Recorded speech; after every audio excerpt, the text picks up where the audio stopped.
Bench নামের এক লোকের একটি গাড়ি ছিল, আর সেই গাড়ির মধ্যেই ছিল তার প্রাণ। ওই গাড়ি দিয়েই উনি ট্যাক্সি ড্রাইভিং করতেন। একদিন তিনি চেন্নাই থেকে ফেরার পথে পুলিশ ওনাকে ধরে নিয়ে যায়। অভিযোগ করে যে উনি গাড়িতে গাঁজা পাচার করছেন। পুলিশ গাড়িটা বাজেয়াপ্ত করে নেয়। লোকটি চেষ্টা করে এসআইয়ের সাথে কথা বলে গাড়িটা ফেরত আনতে, কিন্তু এসআই রাজি হন না। বাধ্য হয়ে উনি ইন্সপেক্টরের পায়ে পড়ে গাড়ি ফেরত যান। তখন ইন্সপেক্টর আর সাব ইন্সপেক্টর তাকে বলেন আগে তাদেরকে এক বিয়ের অনুষ্ঠানে নিয়ে যেতে হবে, তারপরেই তাকে গাড়ি দিয়ে দেওয়া হবে। সেই সময় গাড়িতে কিছু অপ্রত্যাশিত ঘটনা ঘটতে শুরু করে। এতে লোকটির জীবন একেবারে পাল্টে যায়। গল্পে প্রচুর টুইস্ট আছে যা একেবারেই অপ্রত্যাশিত। আমি বলবো দৃশ্যম মুভির মতোই এটি একটি অসাধারণ ফ্যামিলি ক্রাইম থ্রিলার মুভি। যদি এই ধরনের ক্রাইম থ্রিলার মুভি পছন্দ হয় তাহলে অবশ্যই আমাদের চ্যানেলটা সাবস্ক্রাইব করুন এবং ভিডিওতে একটি লাইক করে দিন। তো চলুন মূল গল্প শুরু করা যাক। সিনেমার শুরুতেই আমরা কেরালায় একটি ভূমিধসের দৃশ্য দেখতে পাই। পুলিশ সেখানে রেস্কিউ করতে আসে। তারা জিপে থাকা কয়েকজনকে বাঁচানোর চেষ্টা করে, কিন্তু হঠাৎ একটি পুলিশ জিপের ভেতর কিছু অদ্ভুত জিনিস দেখতে পায়। তারপর দৃশ্যটি কেটে যায়। আমরা দেখতে পাই শানমুগামের পরিবারকে। তার পরিবারের সবাই তাকে বেন্স নামে ডাকে। তার সুন্দর একটি পরিবার আছে, স্ত্রী, এক ছেলে আর এক মেয়ে। দুজনেই কলেজে পড়ে। সব মিলে এক সুখী পরিবার। বেন্স তার গাড়িটিকে খুবই ভালোবাসেন, কাউকে গাড়ি ছুতেই দেন না। গাড়িটি তিনি এত সুন্দরভাবে যত্ন করে রাখেন, দেখতে একেবারেই নতুন মনে হয়। সেই গাড়ি দিয়েই উনি স্কুলের বাচ্চাদের আনা নেওয়া করতেন। এর আগে বেন্স চেন্নাইতে ফিল্ম স্টুডিওতে স্টান্টম্যান হিসেবে কাজ করতেন। এরপর আমরা দেখি বেন্সের ছেলে পাভি তার ক্লাসের সব বন্ধুদের নিয়ে বাড়িতে পার্টি করতে আসে। বাড়িতে ভীষণ আনন্দ উৎসব হচ্ছে। এদিকে বেন্সের এক বন্ধু বাড়ির বাইরে দাঁড়িয়েছিল। এরপর বেন্স তার সেই বন্ধুকে নিয়ে মদের দোকানে যায় মদ খেতে। হঠাৎ বেন্স তার গাড়িটিকে রাস্তায় কোথাও যেতে দেখে। অবাক হয়ে ভাবে আমার গাড়ি এখানে কি করছে। তাড়াহুড়ো করে তার বন্ধুর সাথে সেই গাড়ির পিছু নেয়। দেখা যায় পাভি এবং তার বন্ধুরা বেন্সের গাড়ি নিয়ে বেরিয়েছে। পাভি তার বন্ধুদের বলে দয়া করে থামাও, যদি আমার বাবা কোনোভাবে জানতে পারে তিনি আমাকে মেরে ফেলবেন। তখন গাড়ি থামাতে গিয়ে রাস্তায় গাড়িটি একটি পাথরে ধাক্কা খায়। এরপর বেন্স এসে ছেলেকে থাপ্পড় মারে এবং বকাঝকা করে। এরপর গাড়িটা ওয়ার্কশপে নিয়ে যায় মেরামত করানোর জন্য। মেকানিক বলে গাড়িটি সারাতে সময় লাগবে। বেন্সের খুব খারাপ লাগে যে সে রাগ করে ছেলের গায়ে হাত তুলে ফেলেছে। তাই সে বারবার ফোন করে ছেলেকে, কিন্তু পাভি রাগ করে ফোন ধরে না। কিছুক্ষণ পর বেন্সের কাছে একজনের ফোন আসে এবং জানতে পারে যে তার মাস্টার মারা গেছে।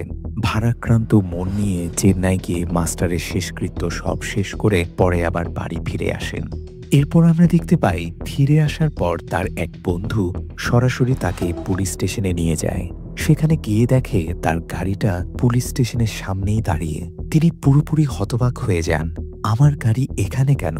এরপর আমরা সাব ইন্সপেক্টর বেনিকে দেখতে পাই। সে জানায় যে গ্যারেজের মেকানিক তার গাড়ি নিয়ে বেরিয়েছিল রাতে। তখন পুলিশ তাকে ধরেছে কারণ সে গাঁজা খেয়ে মাতাল অবস্থায় ছিল, কিন্তু পুলিশের উপর হামলা করে সে পালিয়ে গেছে। তাই পুলিশ তার গাড়ি বাজেয়াপ্ত করেছে। বেন্স এবং তার বন্ধুরা এসআই বেনিকে অনেক রিকোয়েস্ট করে গাড়িটা ছেড়ে দেওয়ার জন্য, কিন্তু এসআই রাগ করে বলে তোমাদের গাড়িতে গাঁজা পাওয়া গেছে, আগে লোকটাকে ধরো, তারপর ভাববো গাড়ি ছাড়বো কিনা। শেষে তারা সেই মেকানিককে খুঁজতে যায়, কিন্তু সে পালিয়ে যায়। কোথাও তাকে খুঁজে পাওয়া যায় না।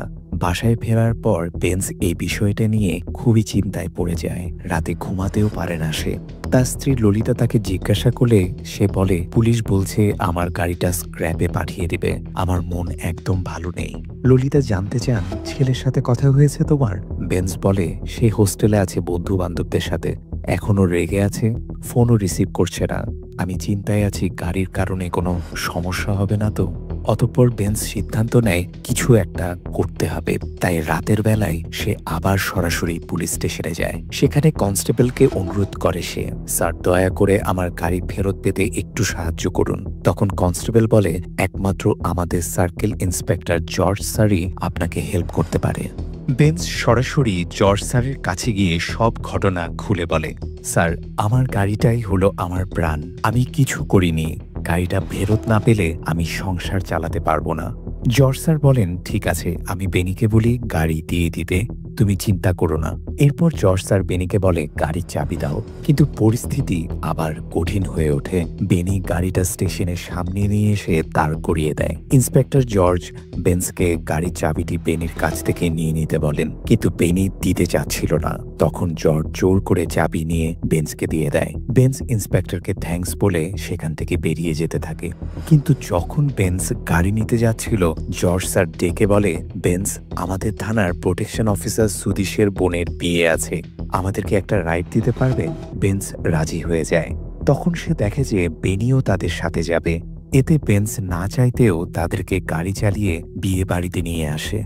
বিয়ে বাড়িতে গিয়ে তারা বেন্সকে ভিতরে মদ খেয়ে এনজয় করতে ইনভাইট করে, কিন্তু বেন্সকে গাড়ি চালাতে হবে এই বাহানা দিয়ে সে বাইরে গাড়ির কাছে দাঁড়িয়ে থাকে। ভেতরে সবাই পুরো দমে মদ খেয়ে নাচ করে ফুর্তি করছিল। পার্টি শেষে তারা বেন্সকে ডাক দেয় গাড়ি স্টার্ট করার জন্য। তখন জর্জ স্যার জানায় যে তারা সুদীশের বাড়ির পাশের একটি ফার্ম হাউসে যাবে। বেন্স বলে, স্যার, এটা তো অনেক দূর। জর্জ বলে, আমি তো আর কিছুদিনের মধ্যেই রিটায়ার্ড হব, একটু মজা করে নিই, চলো। সুদীশকেও সঙ্গে নিয়ে গাড়িতে প্রচুর মদ তুলে সবাই আবার রওনা দেয়।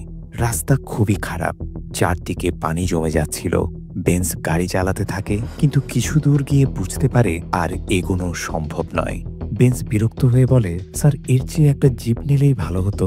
তখন জর্জ স্যার একটা বড় সত্য প্রকাশ করে। সুদীশের বোন বিয়ের আগে আরেকজনকে ভালোবাসত। সেই ছেলে তাদের দুইজনের ঘনিষ্ঠ ভিডিও দেখিয়ে বিয়ে ভেঙে দেবার হুমকি দিয়েছে। শেষমেশ ব্যাপারটা ম্যানেজ করতে গিয়ে একটা ছোটখাটো অপরাধও ঘটেছে। সুদীশের বাবা সেই ছেলেকে মেরে ফেলেছে। এখন সে ডেড বডি বেন্সের গাড়ির ডিকিতে রাখা আছে। এই কথা শুনে বেন্স ভয়ে আঁতকে ওঠে। সে দৌড়ে গিয়ে গাড়ির ডিকি খুলতে যায়, কিন্তু বেনি তাকে পিছন থেকে ধরে রাখে। জর্জ ভয় দেখিয়ে বলে, এই ব্যাপারে কাউকে যেন কিছু না বলে, তাহলে তাকে ছেড়ে দেওয়া হবে, আর তার না হলে এর পরিণতি খুব খারাপ হবে। এরপর জর্জ গাড়ি চাবি বেনিকে দেয়। বেনি গাড়ি চালিয়ে জঙ্গলের ভেতর রাস্তার মধ্যে থামিয়ে গাড়ির ডিকি খোলে। বেন্স ভয় পেয়ে গাড়ির মধ্যে চুপচাপ বসে থাকে। যখন তারা মৃতদেহটি নামাচ্ছিল, তখন বেন্স দেখল ওই ছেলেটির একটি পা বাইরে বের হয়ে আছে। এটা দেখে বেন্স ভয়ে একেবারে চুপ হয়ে গেল। তখন ওদিক দিয়ে একটি মাল বোঝাই গাড়ি আসছিল। ড্রাইভার লাইট মারতেই বেন্স আরো ভয় পেয়ে গাড়ির মধ্যে সিটের নিচে ঢুকে গেল। পরদিন সকালে বেন্স কি করবে বুঝতে না পেরে গাড়িটিকে কাদামাখা অবস্থায় বাড়িতে নিয়ে এলো। তখন ললিতা গাড়ির এত খারাপ অবস্থা দেখে প্রশ্ন করতে থাকে। বেন্স তেমন কিছু বলার সাহস পায় না, কিন্তু তাদের কুকুরটি বারবার গাড়ির চারপাশে ঘুরছিল আর ঘেউ ঘেউ করছিল। বেন্সের মনে ভয় ঢুকে যায়, কারণ শুধু সেই জানত গাড়িতে কি ছিল। ভয়ে বেন্স গাড়ির ট্রাঙ্ক খুলে দেখে ট্রাঙ্কের ভেতরে রক্ত ছড়িয়ে আছে। তখন সে সেখানে একটি মানিব্যাগও দেখতে পায়। মানিব্যাগটি পুরো রক্ত মাখা। হঠাৎ ললিতা সেখানে চলে আসায় বেন্স মানিব্যাগটি তাড়াতাড়ি ভেতরে ফেলে ট্রাঙ্ক লক করে দেয়। তারপর ঘরে গিয়ে গোসল করে এবং গাড়িটি পুরো ধুয়ে মুছে পরিষ্কার করে আবার বাচ্চাদের স্কুলে পৌঁছে দিতে থাকে। এর মধ্যে জর্জ স্যার অনেকবার তাকে ফোন করে, কিন্তু সে ফোন রিসিভ করে না। পরে সে নিজেই পুলিশ স্টেশনে গিয়ে জর্জ স্যারের সাথে দেখা করে। তারপর জর্জ স্যার দরজা বন্ধ করে বলে, এখন থেকে যা বলবো শুধু সেটা শুনবি, ফোন দিলেই ধরবি। এখন আমরা সবাই এক নৌকায়। তুই যদি নিজের থেকে কিছু করিস, তাহলে শুধু তোকেই না, তোর পুরো পরিবারকেও শেষ করে দেব। এরপর জর্জ স্যার জিজ্ঞাসা করে, আচ্ছা, একটা কথা বলতো, তুই এত কেয়ার করিস কেন রে এই গাড়িটা? বেন্স বলে, স্যার, আমি আগে চেন্নাইতে ফাইটার ছিলাম।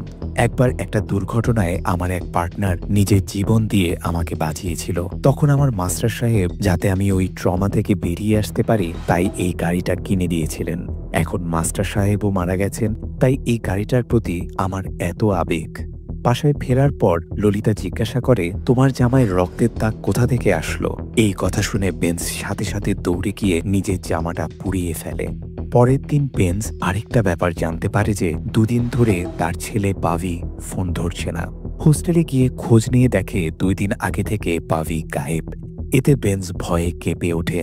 আর কোনো উপায় না দেখে বেন্স থানায় গিয়ে রিপোর্ট করে। সেখানে জর্জ সাহেব পুরো কথা শুনে বেন্সকে সান্ত্বনা দেয় এবং বলে, এই ব্যাপারটা বড় কিছু না, তুমিও আমাদের মানুষ, আমরাও তোমার মানুষ।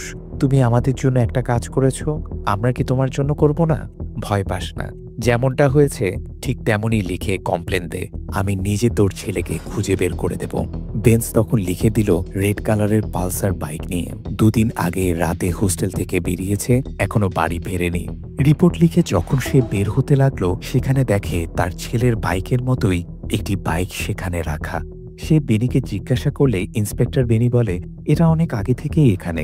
কিন্তু বেন্সের মন কিছুতেই শান্ত হচ্ছিল না। গাড়ি পরিষ্কার করতে গিয়ে যখন সে রক্তমাখা পাসপোর্টটি পেয়েছিল সেটি কারো চোখে না পড়ার জন্য গোপনে একটা ঝোপের মধ্যে সে ছুঁড়ে ফেলেছিল। কিন্তু পরে যখন সেই পার্সটা সে খুলে দেখে তখন হাউমাউ করে কাঁদতে থাকে, কারণ ভেতরে ছিল পাবির ফটো আর তাদের ফ্যামিলির ফটো। তখন বেন্সের মাথা ঘুরপাক খেতে লাগলো, তাহলে তারা আমার ছেলেকেই মেরে ফেলেছে। বেন্স চুপচাপ কাঁদতে কাঁদতে গাড়ি নিয়ে সোজা সুদিশের বাড়ি চলে গেল। বেন্স সুদিশকে জিজ্ঞাসা করে, সত্যি করে বলো ওই রাতে তুমি কাকে মেরে নিয়ে গিয়েছিলে?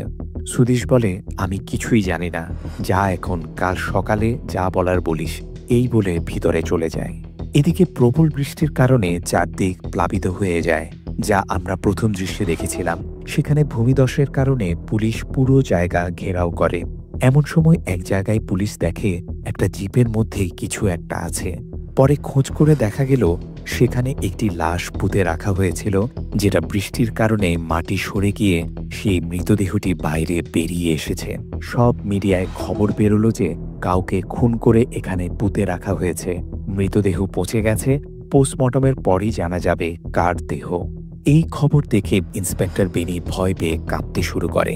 বেনি জর্জকে জানায় সুদিশের কোনো খোঁজ নেই। জানা গেছে যে কাল রাতে বেন্স সুদিশের বাসায় গিয়েছিল। বেন্স আর সুদিশের মধ্যে কি সম্পর্ক আছে? কিন্তু জর্জ সাহেব আশ্বস্ত করে, চিন্তা করিস না, সব আমি সামলাবো। পোস্টমর্টম করার জন্য লাশ পাঠানো হয়। এদিকে আমরা দেখতে পাই বেন্স সুদিশকে জিজ্ঞাসা করছে, সত্যি করে বল আমার ছেলের সাথে তোরা কি করেছিস? তখন সুদিশ একটা সত্য ফাঁস করল। বেন্স, যেমনটা তুমি ভাবছো বিষয়টা তেমন নয়। ডিকির মধ্যে কে ছিল সেটা আমিও জানতাম না। গাড়িতে আসার সময় জর্জ স্যার জোর করে চাপ দিয়ে আমার বাবা আর বোনকে নিয়ে একটা গল্প বানায়। আমি কিছুই করতে পারিনি। সত্যি বলছি, আমি নিজেও অবাক হয়ে গিয়েছিলাম। গাড়ির ভেতর মৃতদেহ ছিল, কিন্তু কে ছিল সেটা আমি জানতাম না। তখন হঠাৎ সুদিশের মোবাইলে জর্জ স্যারের কল আসে। বেন্স সেই ফোন রিসিভ করে বলে, অনেক কথা বলেছ তুমি, এবার আমি বলবো আর তুমি শুনবে, এটা বলে ফোন কেটে দেয়। এরপর জর্জ সেই জায়গায় আসে বেন্সের সাথে কথা বলতে। পাশাপাশি বেনিকে ফোন করে নির্দেশ দেয় বেন্সের স্ত্রী আর মেয়েকে থানায় নিয়ে এসে মারধর করার জন্য। এরপর জর্জ বেন্সকে বলে, আমি প্রথমে ভেবেছিলাম তুমি নিরীহ, কিন্তু এখন সব বুঝেছি। তুমি বলেছিলে তোমার বন্ধু তোমার জন্য প্রাণ দিয়েছিল, তাই না? কিন্তু বাস্তবে তুমিই তোমার বন্ধুকে মেরেছ, তার বউ আর মেয়েকেও এখানে এনে রেখেছ। আরও বলেন, ললিতা আর পাভি কেউই আসলে তোমার আপন না। পাভিও তোমার আসল ছেলে না। আমরা যখন তার মা আর বোনকে নিয়ে জেরা করলাম তখন সব আসল সত্য বেরিয়ে এলো। জর্জ বেন্সকে ফাঁসানোর জন্য গল্প বানায় যে পাভি আসলে তোমার সন্তান না, শুধু তোমার মেয়েই তোমার সন্তান। পাভিকে তুমি টর্চার করেছো, ও পালাতে চেয়েছিল, তাই তুমি নিজেই পরিকল্পনা করে ওকে মেরে জঙ্গলে নিয়ে গিয়ে পুঁতে দিয়েছো। আর গাড়িতে যখন তুমি বসেছিলে তখন একজন বনবাসীও তোমাকে দেখেছে। এরপর অফিসিয়ালি কমপ্লেন ফাইল করা হয়। বেন্সের স্ত্রী ও মেয়েকে নির্যাতন করে জোর করে স্বীকারোক্তি নেওয়া হয়। অতঃপর বেন্সকে আদালতে নিয়ে গিয়ে দাঁড় করানো হলো। কোর্ট থেকে আদেশ এলো আরও 1 সপ্তাহ কাস্টাডিতে রেখে জিজ্ঞাসাবাদ করতে হবে। এরপর আমরা দেখতে পাই জর্জের রিটায়ারমেন্ট ফাংশন চলছে। জর্জ খুব গর্ব করে বলে, এত বছর সার্ভিসে আমার বউ আর আত্মীয় স্বজন সবাই মারা গেলেও আমার এক মেয়ে নিয়ে এখনো আমি বেঁচে আছি। সত্যের পথে থেকে ভয় না পেয়ে আমি শেষ পর্যন্ত চলেছি। এই কথা শুনতে না পেরে বেনি রাগ করে উঠে চলে যায় সেখান থেকে। পরে জর্জ এসে বেনিকে বলে, আজ স্টেশনে থাকা সবাইকে বের করে দাও, সিসিটিভি ক্যামেরা বন্ধ করে দাও। আমি স্থানীয় থানার 5-6 জনকে সিভিল ড্রেসে এখানে আসতে বলেছি। বেনি ঘাবড়ে যায়, কারণ কিছু উল্টাপাল্টা হয়ে গেলে তার চাকরি নিয়ে টানাটানি হয়ে যাবে। কিন্তু জর্জ স্যার আশ্বস্ত করে বলে, আমি সব সামলে নেব। তখন স্টেশনের সবাইকে বের করে দেওয়া হয়। পরে দেখা গেল 5-6 জন সিভিল ড্রেসে স্টেশনে এসে ঢুকলো। সব সিসিটিভি বন্ধ করে দিয়ে বেনি সোজা বেন্সের কাছে যায় এরপর বেনকে বেনি আসল ঘটনা প্রকাশ করে। আমরা দেখতে পাই পাবি হাত পা গুটিয়ে বসেছিল। সাথে সাথে জর্জ এসে ভয়ঙ্করভাবে তাকে মারতে লাগলো। তাকে মাটিতে ফেলে প্রচণ্ডভাবে নির্যাতন করলো। তখন রাগের মাথায় পাবি একটা কথা বললে পাশ থেকে হেলমেট তুলে নিয়ে জর্জ জোরে আঘাত করল পাবির মাথায়। আঘাত লাগলেও পাবি তখনও বেঁচে ছিল, কিন্তু পরে জর্জ নিজেই পাবির গলা চেপে ধরে তাকে মেরে ফেলে। পাবির ডেড বডি লুকানোর জন্য তারা বাইরে থাকা একটি গাড়ির টিকিতে সেই ডেড বডি লুকিয়ে রাখল। সেই গাড়ি আর কারো নয়, বেনসের নিজের গাড়ি। সবকিছু জানানোর পর তাদের মধ্যে একজন বেনকে কাপড় দিয়ে গলা চেপে ধরতে গেলে বেনস ধরে ফেলে। এরপর শুরু হয় বেধড়ক মারধর। সবাই ঝাঁপিয়ে পড়ে বেনসের উপর, কিন্তু বেনস এক এক করে সবগুলোকে শেষ করে দেয়। এরপর বেনিকে ধরে প্রচুর মারধর করে, তারপর তাকে মেরে টেনে হিচড়ে নিয়ে যায়, যেভাবে তার ছেলের সাথে করা হয়েছিল। এরপর বেনির বডি গাড়িতে নিয়ে বেনস সেখান থেকে চলে যায়। খবর পেয়েই পুরো শহরে চেকপোস্ট বসিয়ে দেয়। জর্জ চারদিকে খোঁজ করতে শুরু করে। এদিকে জর্জ বেনসের বউ আর মেয়েকে ঘরের মধ্যে আটকে রেখে নির্মমভাবে মারধর করে। ঠিক সেই সময় বেনস জর্জকে ফোন করে বলে, যেখানে তুমি সবচেয়ে বেশি ব্যথা পাবে আমি সেখানেই আছি। জর্জ রেগে উঠে চিৎকার করে। আসলে বেনস এখন জর্জের বাড়িতে। সাথে সাথে জর্জ বাড়িতে এসে চারদিকে তার মেয়েকে খুঁজতে থাকে, কিন্তু কোথাও পায় না। তারপর হঠাৎ দেখে বেনসের গাড়ি দাঁড়িয়ে আছে। ছুটে গিয়ে গাড়ির দরজা খুলে দেখে ভেতরে বেনি রক্তাক্ত হয়ে পড়ে আছে। জর্জ ছুটে গিয়ে বেনসকে মারতে শুরু করে। আমার মেয়ে কোথায়? বেনস উত্তর দেয়, আমার ছেলের সাথে যা করেছ আমিও তোমার মেয়ের সাথে তাই করেছি। তারপর সে গাড়ির ডিকি খুলে দেখে, কিন্তু সেখানেও তার মেয়ে নেই।